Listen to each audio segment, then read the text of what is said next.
et réalisatrice. Bonsoir Caroline, et directrice de Franc-Tireur.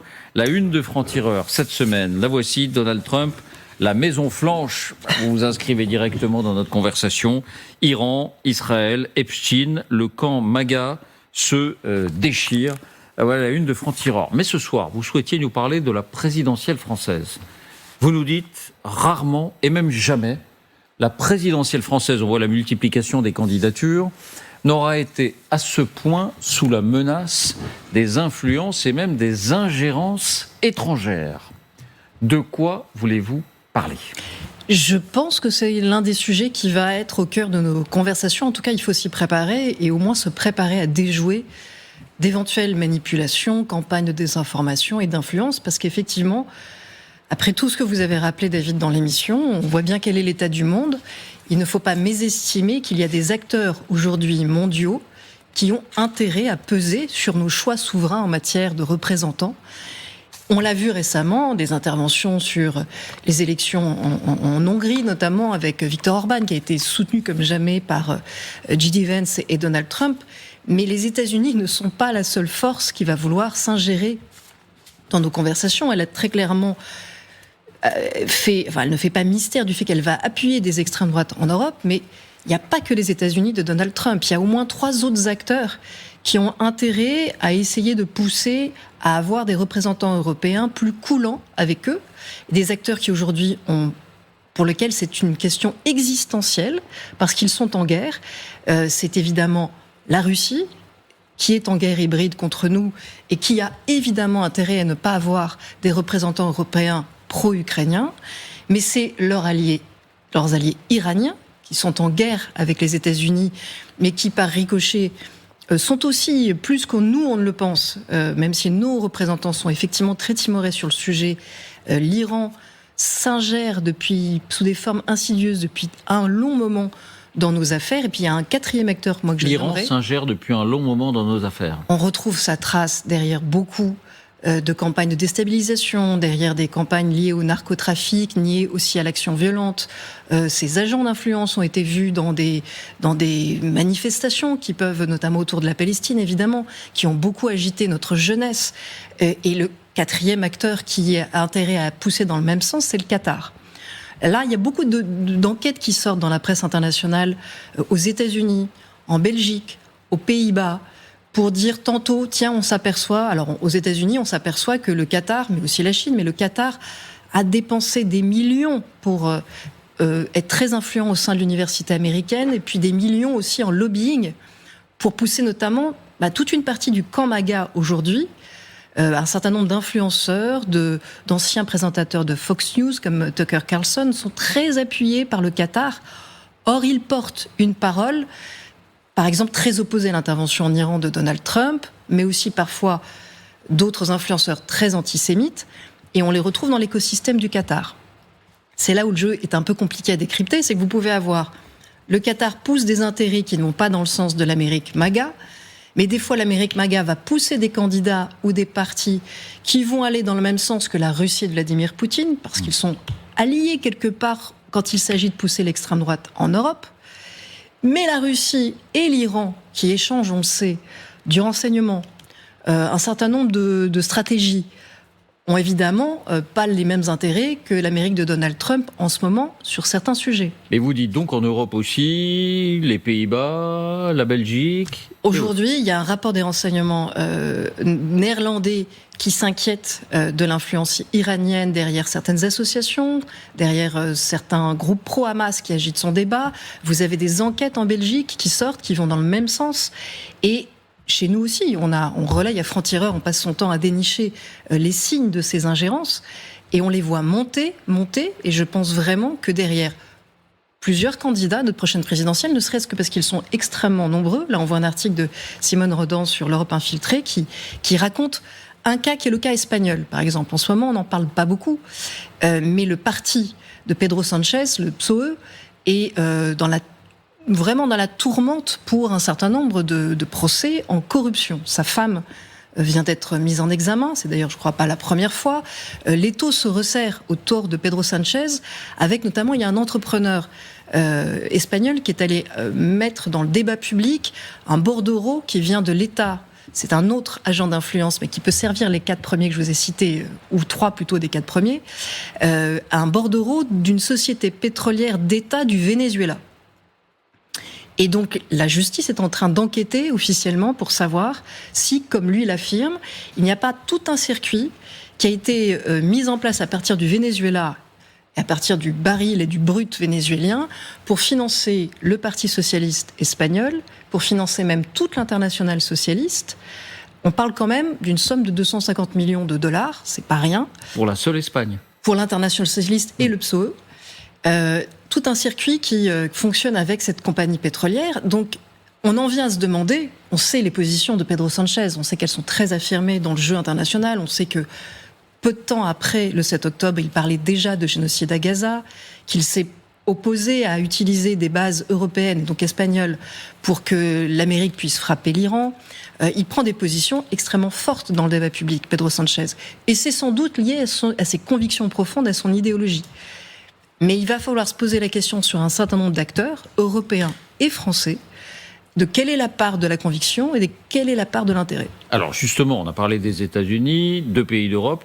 Venons-en à la France. Qu'est-ce qui vous fait craindre des ingérences pour cette présidentielle-là de 2027 ? Je ne vais pas rentrer trop dans les détails. Et d'ailleurs, je pense que c'est un des problèmes pour lancer l'alerte sur ces sujets. C'est qu'évidemment, il faut être extrêmement armé en faits, en preuves, pour pouvoir dénoncer de tels agissements ou de tels ou avoir de tels ouvertement de tels soupçons. Mais on a eu quelques affaires qui nous ont agités quand même récemment, qui nous font dire que peut-être la prise de conscience avance sur la possibilité de ce risque d'ingérence. Alors tout récemment, il y a un essayiste qui s'appelle Frédéric Martel et qui, lui, affirme dans un livre avoir parlé à 5 anciens ministres vénézuéliens et porte l'accusation, à savoir qu'il lui aurait dit, ces 5 anciens ministres vénézuéliens, lui auraient confirmé, mais c'est du off bien sûr, lui auraient confirmé que, pareil, le même circuit dont je vous parlais, qui sert à financer le PSOE espagnol et l'internationale socialiste, aurait bénéficié aussi à des amis de Jean-Luc Mélenchon et donc à la France insoumise. Ça, c'est documenté à sa façon par Frédéric Martel. La justice est saisie. Mais la justice, elle va mettre très longtemps, elle va peut-être mettre des années à trier le vrai du faux, à savoir si ces confidences sont vraies, à essayer de trouver une trace de bordereau, une trace de virement.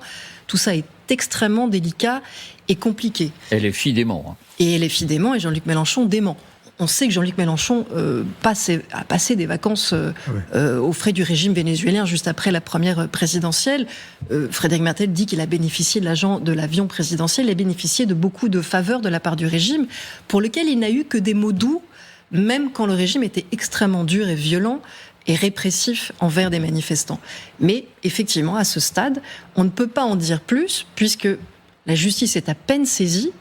Il y a un autre cas où la justice a été saisie sur d'autres dossiers, mais pas sur celui-là, qui agite en ce moment le débat public. C'est bien sûr le complément d'enquête d'il y a quelques jours, qui lui donne la parole à Robert Bourgi, tombeur déjà de plusieurs présidentiables, dont François Fillon, puisqu'il a et la fameuse affaire des costumes, et Robert Bourgi, qui est, vous savez, cet intermédiaire qui a beaucoup été utilisé par la France-Afrique, et qui n'a pas sa langue dans sa poche, clairement. Donc quand vous avez un témoin comme ça, évidemment, vous pouvez dire des choses à voix haute. Ce témoin, clé, affirme avoir servi d'intermédiaire, clairement, pour donner des cadeaux à Dominique de Villepin, des cadeaux de la part d'un homme d'affaires italien et de l'ancien président du Burkina Faso, des bustes de Napoléon qui ont une valeur inouïe.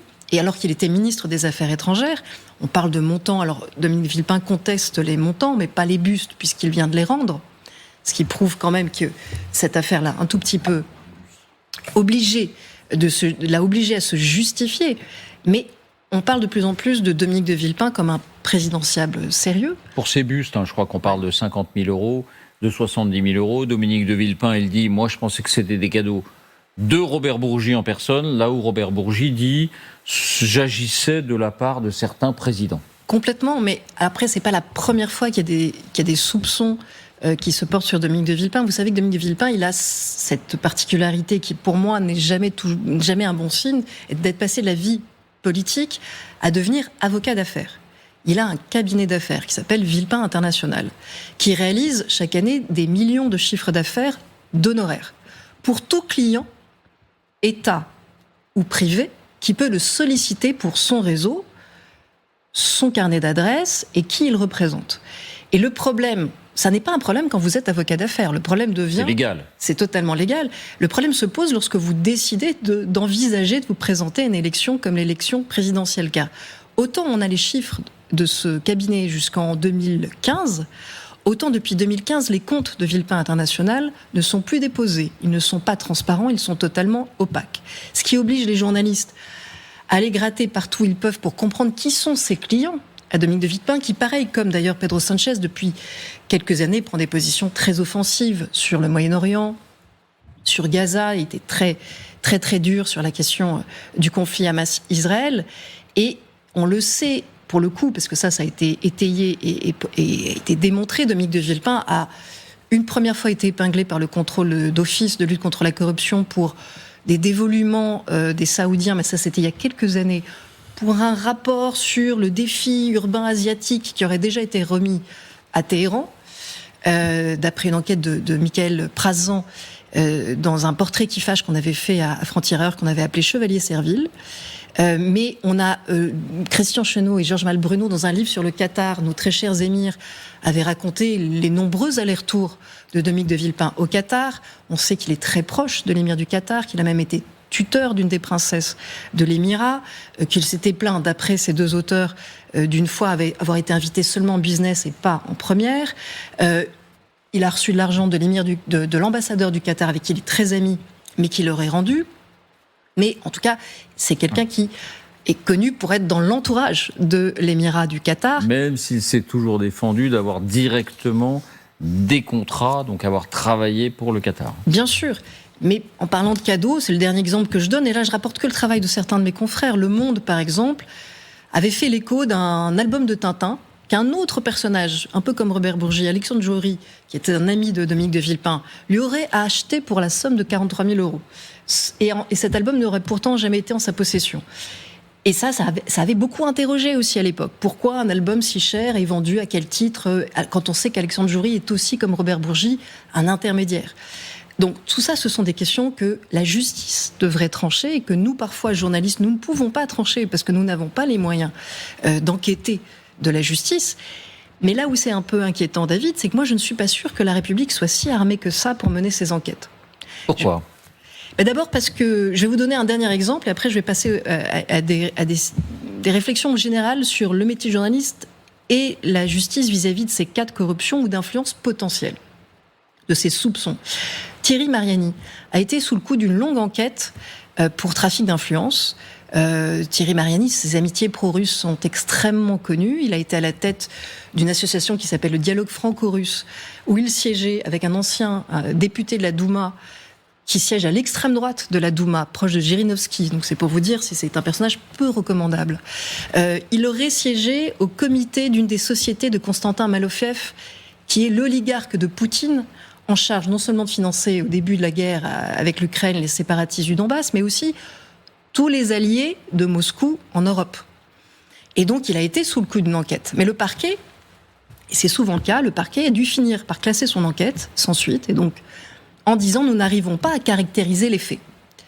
Parce que c'est très difficile à caractériser ces faits. Pourquoi ? C'est très difficile parce qu'il y a plein de moyens d'éviter la justice. D'abord, d'une part, il faut comprendre que depuis la guerre d'Algérie, la République française s'interdit, c'est très difficile pour les services de renseignement, d'enquêter ou de surveiller des politiques, des syndicats, des associations. On a tous peur de l'enquête qui serait vécue comme une enquête justement téléguidée par un gouvernement pour nuire à des adversaires. Et donc, il y a énormément de freins administratifs et autres qui font que c'est pas un domaine dans lequel la République enquête beaucoup. Et ensuite, David, c'est très difficile à prouver. Même quand la justice finit du bout du nez par s'y intéresser, c'est très difficile à prouver. Je vais vous donner deux exemples qui sont là des exemples non nominatifs de, en général, comment la corruption peut s'infiltrer et comment elle peut se dérouler. Vous avez le cas et c'est pour ça que pour nous, pour journalistes, c'est très dur à expliquer à nos concitoyens parce qu'on n'arrive pas à avoir des preuves comme la justice. Mais On sait qu'il se fait que, par exemple, des gens qui donnent des conférences, payer une fortune, vous n'avez rien contre, c'est légal. Quand ils vendent un rapport qui fait 10 pages et qui est payé 1 million et qui vont le vendre 2-3 fois à différents États, c'est légal, mais c'est quand même une forme de financement assez osée. Imaginez, c'est un peu le cas de ce que faisait Viktor Orban. Viktor Orban, officiellement, n'a pas beaucoup de choses à son nom. Mais il se trouve qu'il a un ami très très très proche, son meilleur ami, qui s'est enrichi plus que la couronne d'Angleterre ces 10 dernières années, qui lui possède un nombre impressionnant de châteaux, de nouvelles propriétés, d'entreprises dont on soupçonne, et ça on va peut-être finir par le savoir avec le nouveau gouvernement en place, qu'elle profite en réalité à Viktor Orban. Eh bien, imaginez qu'un politique européen ait dans sa famille ou dans ses proches quelqu'un qui ouvre un commerce, dans un paradis fiscal si possible, et que dans ce commerce, une tasse à café qui vaut en réalité 5 $, un ami qui vous veut du bien vienne l'acheter 50 000 $, ou vienne l'acheter 500 000 $. C'est totalement légal, mais ça peut être de la corruption déguisée. Ça, c'est très, très, très difficile à prouver. Encore une fois, par la justice, ça l'est encore plus par les journalistes.